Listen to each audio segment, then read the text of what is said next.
حميد সবাই পড়েন আউযু বিল্লাহি মিনাশ শাইতানির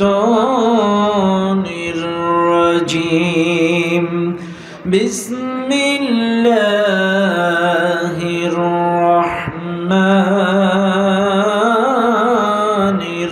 রাহিম وقضى ربك ألا تعبدوا إلا إياه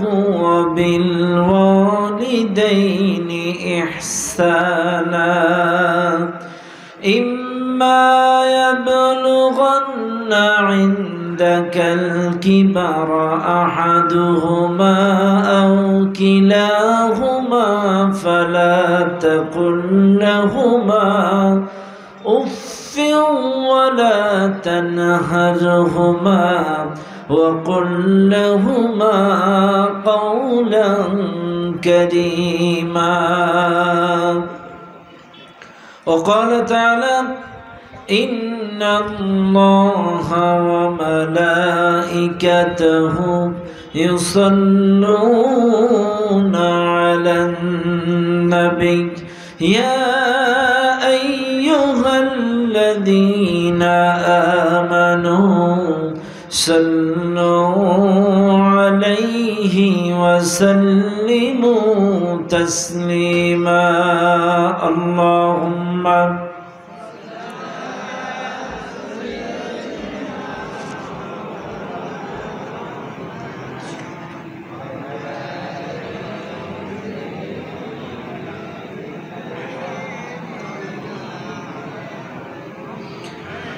প্রাণ খুলে পড়েন আল্লাহুম্মা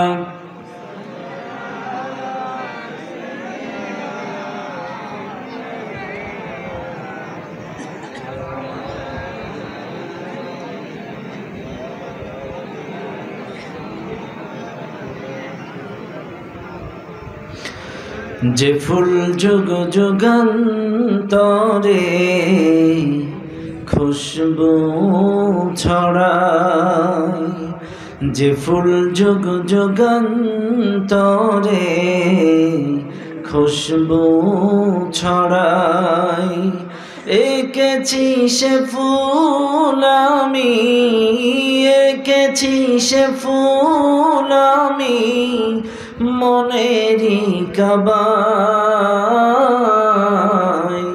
যে ফুল যুগ যুগান্তরে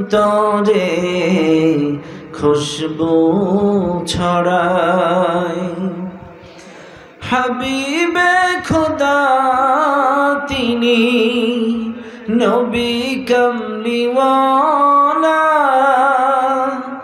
তারি ছোঁয়াতে আজো দুনিয়া উজালা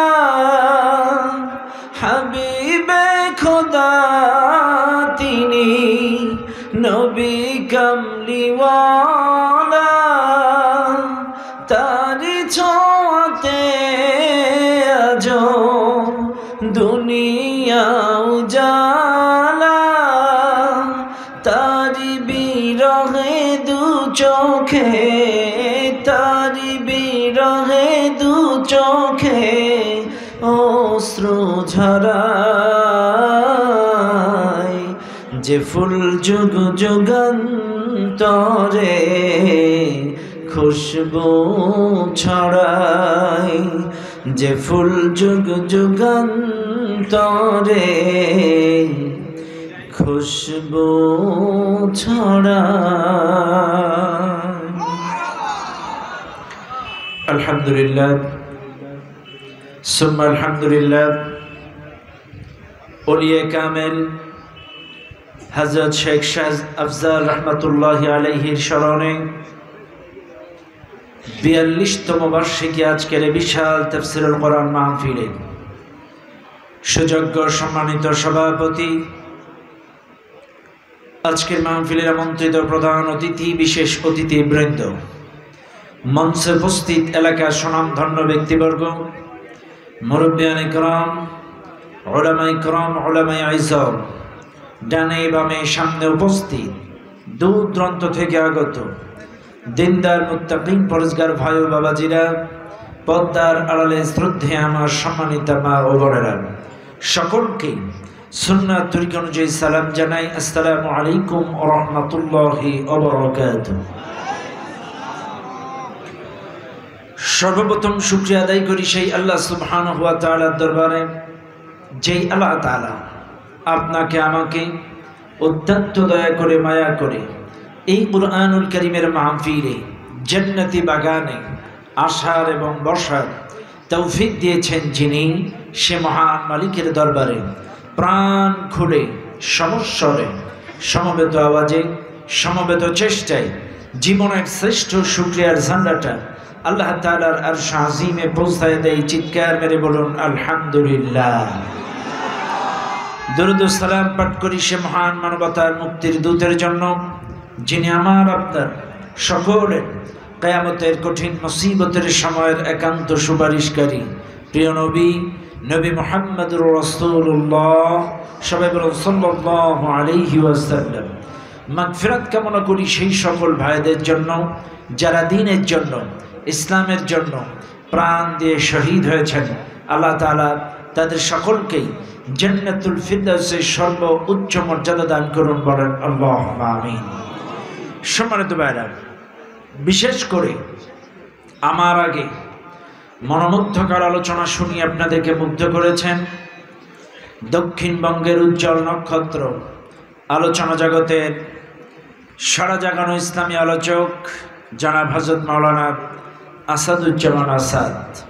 আল্লাহ আমার প্রিয় ভাইয়ের শরীর স্বাস্থ্য কণ্ঠনালী হেফাজত করুন, বলেন আমিন। সম্মানিত ভাইরা, রাত অনেক বেশি। রাত কত?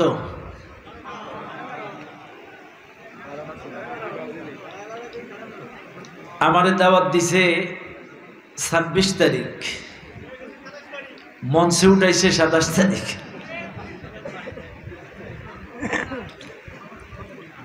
সেম টাইম বাংলাদেশে একটু চিন্তা করলে বাগেরহাট, বরিশাল, পিরোজপুর, বরগুনা, ভোলা, এরপরে আপনার নোয়াখালী, লক্ষ্মীপুর, সব এই অঞ্চলগুলোর ম্যাক্সিমাম মাহফিল 11টা সাড়ে 11টার মধ্যে শেষ। কিন্তু আমাদের দেশের শ্রোতাগুলো অনেক চালাক, তো এই জন্য আমাদের মাহফিল এখন শুরু।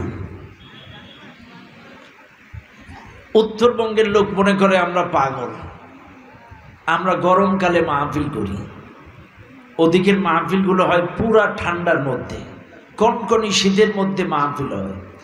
আর আমাদের দক্ষিণবঙ্গে প্রচণ্ড গরমের মধ্যে এই গরমে মাহফিল, এটা শুনলে উত্তরবঙ্গের লোক হাসবে। তারপরেও আলহামদুলিল্লাহ দক্ষিণবঙ্গের মানুষ কোরআন প্রেমিক মানুষ। কোরআনের কথা শুনলে কি গরম, কি বর্ষা, কি ঝড়, বাঁধ ভাঙ্গা জোয়ার কোরআনের মাহফিলে, বলেন আলহামদুলিল্লাহ।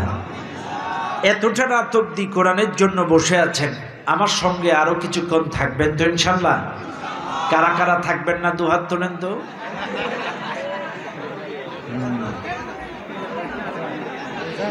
খুব চালাক আপনারা, থাকবেন ইনশাল্লাহ। আল্লাহ আমাদের সকলকে কবুল করুন, বলেন আমিন। আর করবেনটা কি? যাবেন কোন জায়গায়? কারেন্ট নাই, কারেন্ট নাই, ঘুমাবেন কেমনে? কায়দা নাই, সারাটা রাত বসে থাকা লাগবে। এর চাইতে কিছু কোরআন শুনেন, কিছু নেকি হবে। কতক্ষণ ঠিক না বেঠিক? কোরআনের কথা শুনলে লাভ না লস? আলহামদুলিল্লাহ বলেন।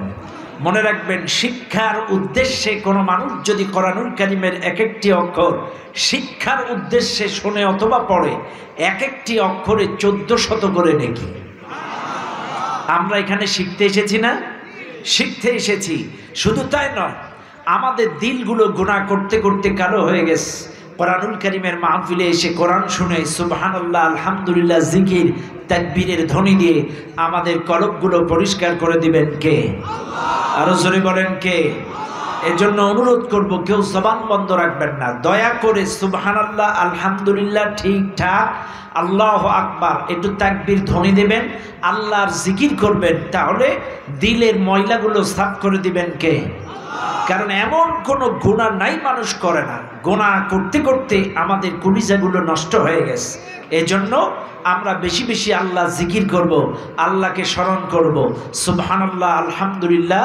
আমরা কেউ কার্পণতা করব না ইনশাআল্লাহ। রাত যেহেতু বেশি হয়েছে, আমি আর ভূমিকায় কথা বলবো না, সরাসরি আলোচনায় চলে যাচ্ছি। আমার সঙ্গে স্বতঃস্ফূর্তভাবে তেলাওয়াত করেন, যারা জানেন যারা জানেন না সবাই তালে তাল মেলানোর চেষ্টা করবেন, প্রাণ খুলে পড়েন। আউযু বিল্লাহি মিনাশ শাইতানির রাজিম। বিসমিল্লাহির রাহমানির রহিম।